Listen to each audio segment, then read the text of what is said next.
अनुकल्प तू घर आ रहा है या नहीं आ रहा? अनुकल्प के पिता ने फोन पर उससे डांटते हुए पूछा। पापा मैं खुद घर आना चाहता हूँ, काफ़ी दिन हो गए आए हुए, पर क्या करूँ, जब भी घर आता हूँ आप लोग मेरी शादी की बात करने लगते हैं और मुझे शादी नहीं करनी है अभी।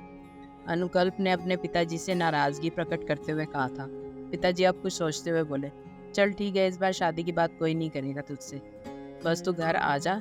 बहुत दिन हो गए तुझे घर आए हुए, इसीलिए तेरी माँ भी बहुत परेशान रहती है। अनुकल्प दूसरे दिन ही अपने घर जा पहुंचा। उसे देखकर उसकी माँ, पिताजी, दादी माँ सब खुश हुए, पर घर में कोई भी उसे नहीं बता रहा था कि उसकी शादी उसके पिताजी ने अपने दोस्त की लड़की नैना से तय कर दी है। बेटा तुम्हें नींद नहीं आ रही तो मैं थोड़ी देर तुम्हारे पास बैठ जाऊं?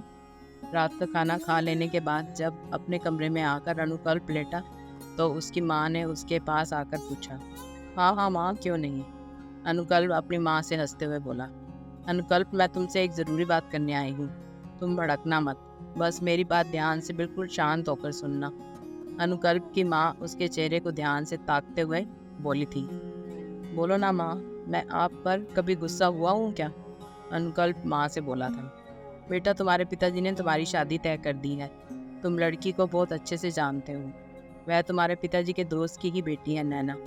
अगर तुमने यह शादी नहीं की तो पूरे समाज और इस शहर में हमारी बहुत बदनामी होगी। अनुकल्प की माँ डरते डरते बोली।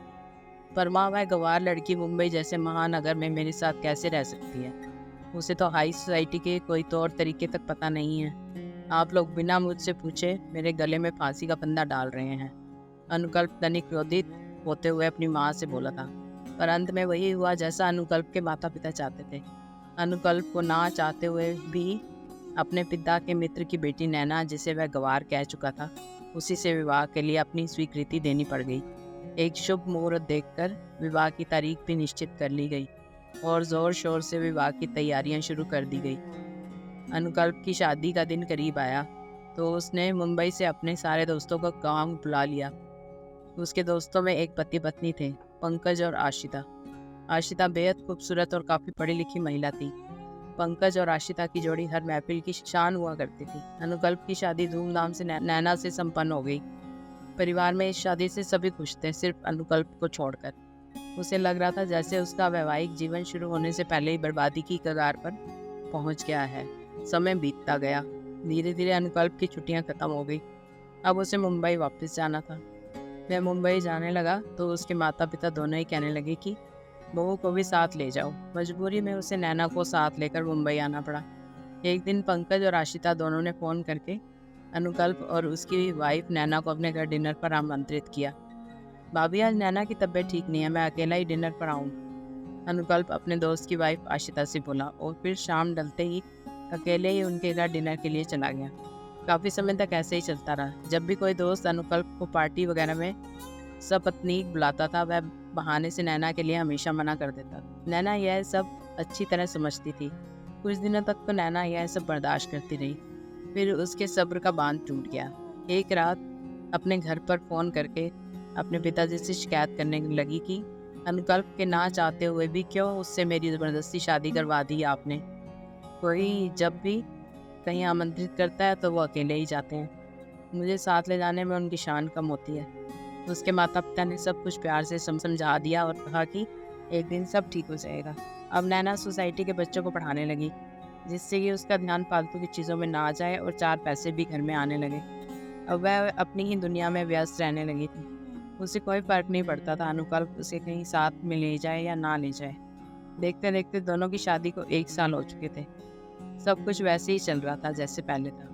एक रात पंकज ने आधी रात के दौरान अनुकल्प को फ़ोन करके कहा कि भाई तू जल्दी से मेरे घर पर आ जा, आज बहुत ज़्यादा ज़रूरत है तुम्हारी। यह सुनकर अनुकल्प भी डर गया कि पता नहीं बात क्या है। पंकज की पता नहीं क्या प्रॉब्लम हो गई। इस समय फ़ोन करने का आखिर क्या मतलब हो सकता है? पंकज आधी रात को उसे अपने घर बुला रहा है, मतलब मामला बेहद गंभीर होगा।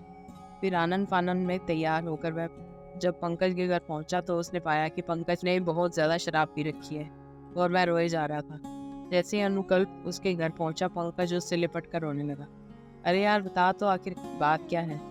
अनुकल्प ने उलझे स्वर में उससे पूछा था। भीतर ही भीतर वह अनुमान भी लगा चुका था कि यहाँ जो कुछ भी है वह ठीक नहीं है।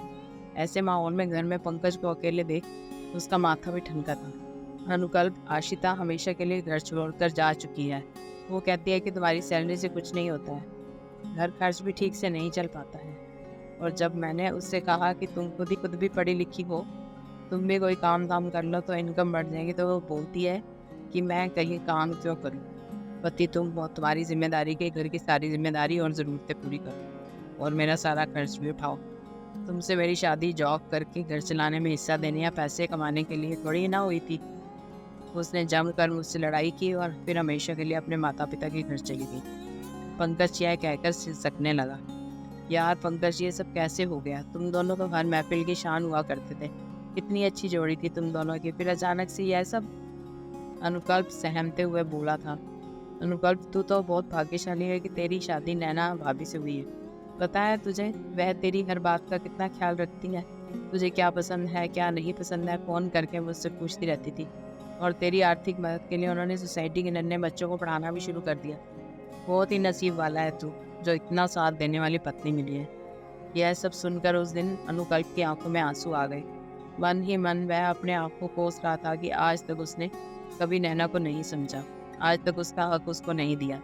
फिर पंकज को समझा बुझाकर वह अपने घर चला गया।